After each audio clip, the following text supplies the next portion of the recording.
mabagyong araw, mga kakambing. 10:30 na, pero yung ibang kambing namin parang ayaw pang lumabas ng goat house kasi talagang malamig na sa labas sa sobrang hangin kaninang umaga at ulan. Pero bago po natin pag-usapan yan, kung bago ka pa lang sa channel ko, paki-like naman po, comment, share, and subscribe. At huwag kalimutang i-hit ang ating button bell para ma-notify po kayo sa ating mga bagong upload. Ngayon very makulimlim pa rin.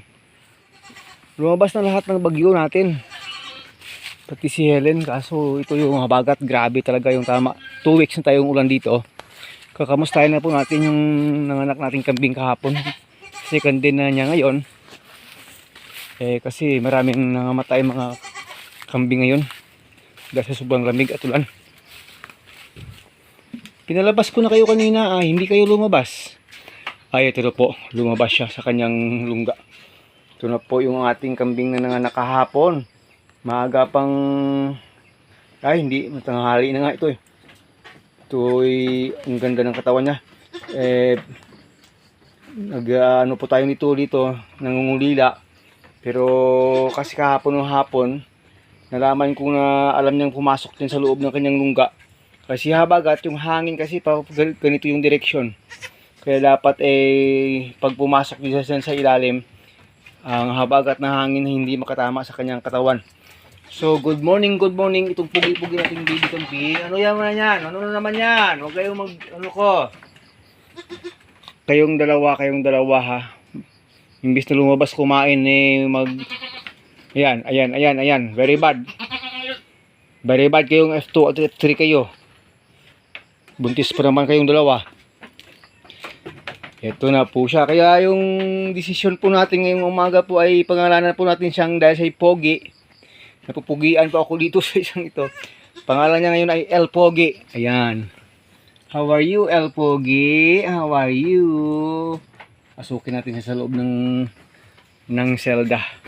Yung nanay niya na nabigyan ko na kanina ng kunting kumpaya na ipil-ipil at saka balat ng mais.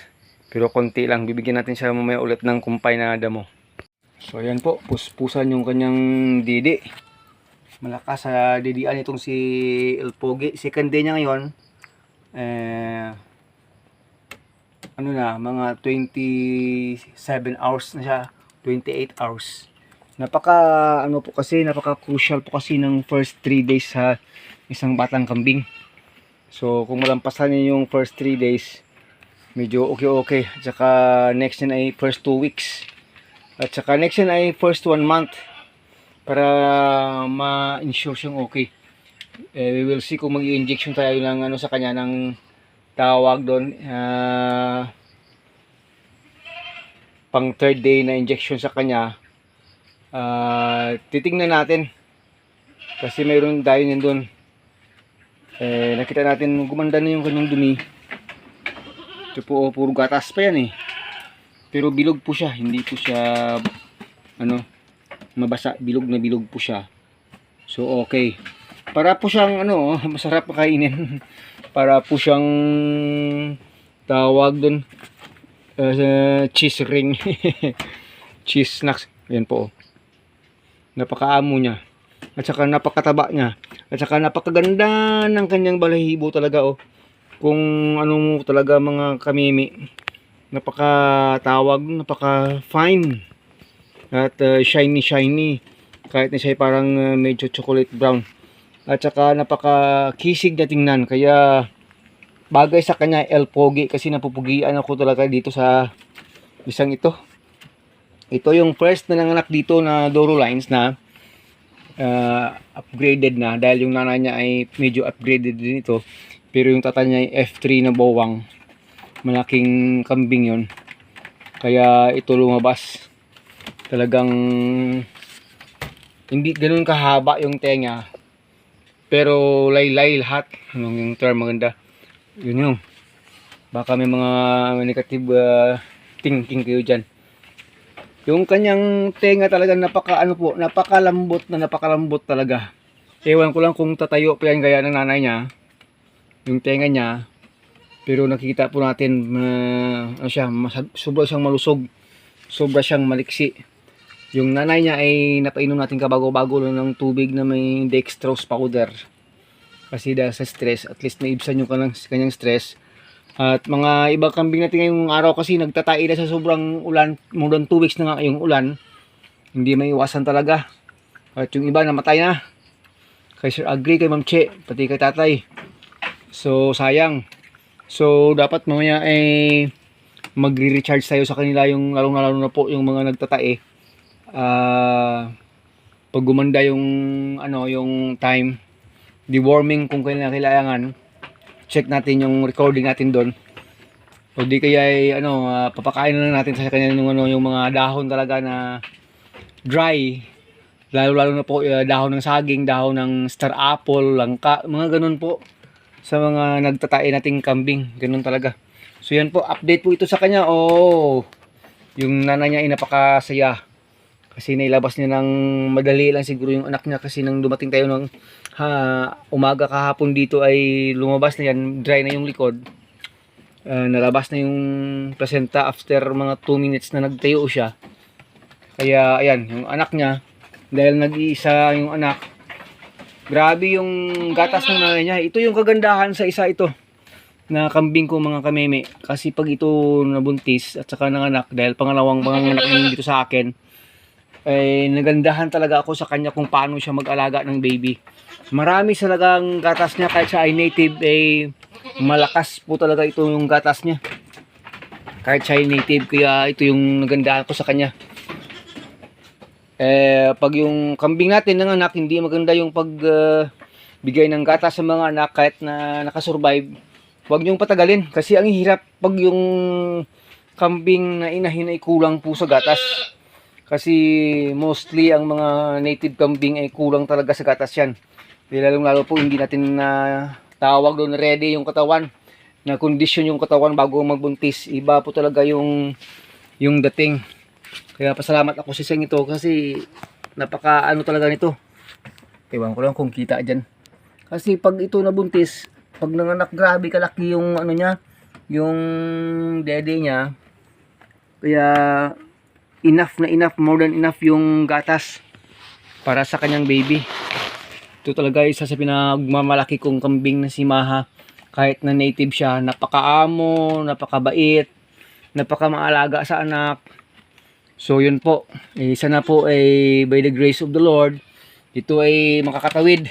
Ibig ko sabihin, hindi siya mamamatay. Kasi ngayon, ako, grabe kay Sir Agri, 2 days old lang namatay. Yung iba doon, 3 days old. Kasi sa hindi naagapan kaagad, tinamaan nyo ng sobrang lamig ng panahon. Kaya ako naggumawa tayo ng ganito, incubator natin. Very simple lang po ito. Ito ay nasa ilalim ng feeder, pero pag gabi po, kahit malakas yung ulan at saka malamig yung panahon, dyan sa sumusuong sa ilalim, dito siya pumapasok ko. Siyempre po, kahit malakas yung hangin, hindi sa tatamaan yung direksyon ng hangin papunta dito. Wala po. Habagat, amihan, hindi pa naman amihan. So, hindi babalik yung hangin. Talagang ganitong direksyon. Sarado po yan hanggang dito sa likod.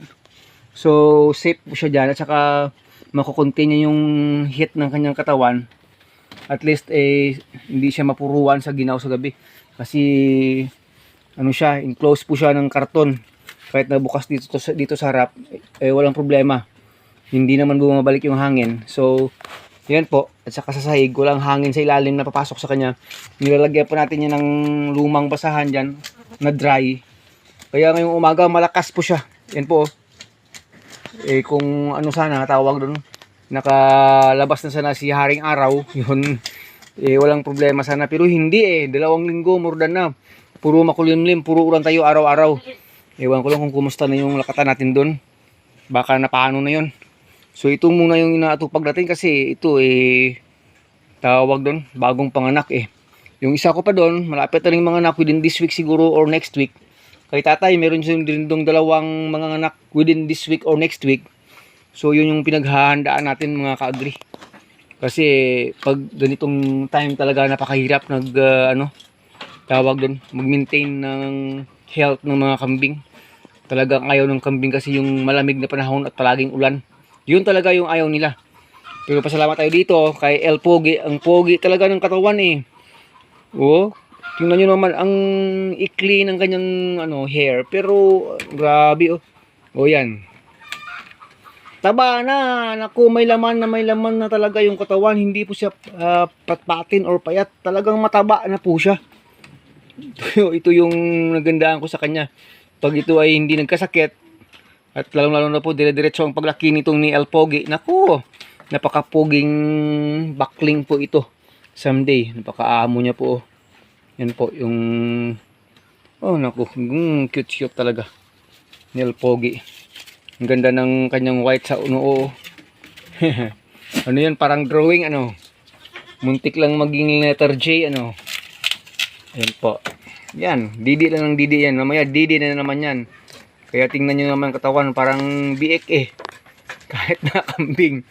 Biik eh, kahit na kambing parang biik. Mag 2 days ka pa lang. Mag 2 days ka pa lang mamayang madaling araw. Mga 3 to 4 AM ito siya pinanganak eh. Kaya kaninang 3 AM to 4 AM ay 1 day old pa lang. Mag 2 old ka pa lang mamayang nag-check tayo, yung kanyang pusod po na dry na. Kasi pag hindi na dry, lagyan ko pa sana ng betadine yan or wood vinegar, pero nakita po natin okay na siya. So kahit yan na lang, okay na yan, hindi na yan tatamaan sa pusod. Kasi ganitong tsimpo po na grabe yung moisture, dapat po ma-dry talaga yung pusod ng kambing, dahil pag hindi papasukin ng uod dyan pag nilangaw. Nako, papasukin ng uod, patay. Gaya dun sa kabilang naming kaibigan, namaga yung pusod, tinirahan ng uod, patay. Yun po yung nangyari dun. So sana ito yung makasurvive si El Pogi. Sana naman Lord, kasi wala yan sa amin mga kamay. Ginagawa lang natin yung kaya natin by our experience. Habang nagkakambing po tayo, sana po talaga ma-maintain niya yung health niya hanggang sa lumaki po ito. Dahil hindi talaga maganda panahon, hindi yan talaga makakalabas. Pati nanay, hindi natin papalabasin. Dito lang natin muna bigyan ng ng pagkain, at saka linis-linisan lang natin dito yan sa loob ng kanilang selda. Mga kakambing yun. Naku. Talagang gusto nang maglaro ni El Pogi. Ano yan sa mata? Talagang gusto nang maglaro El Pogi El Pogi Pogi ni El Pogi Naku. Ayan. Tatalon-talon na eh. Kahapon pa nga eh. 1 day pa lang kahapon yun eh. Pati yung nanay niya parang gusto niyang sampahan, parang ganun. Nagpa-practice na. Talagang masyadong pilyo. Talaga ito si El Pogi. El Pogi. Ganda ang daming gatasan laki-laki ng daddy ng mami Diyan pa lang nako. Hindi mo maabutan yan pag hindi ka masyadong malakas sa didian. Dapat masyadong malakas ka sa didian para bigla rin kang gumanda yung tatalon eh. Wow. Pag ganito po, masasabi natin napaka-healthy po niya. Sana naman po na healthy talaga po siya. Hanggang sa lumaki mga kakambing. Nag-share po tayo, nag-update lang po tayo sa kanya yung araw at binigyan ng pangalang El Pogi.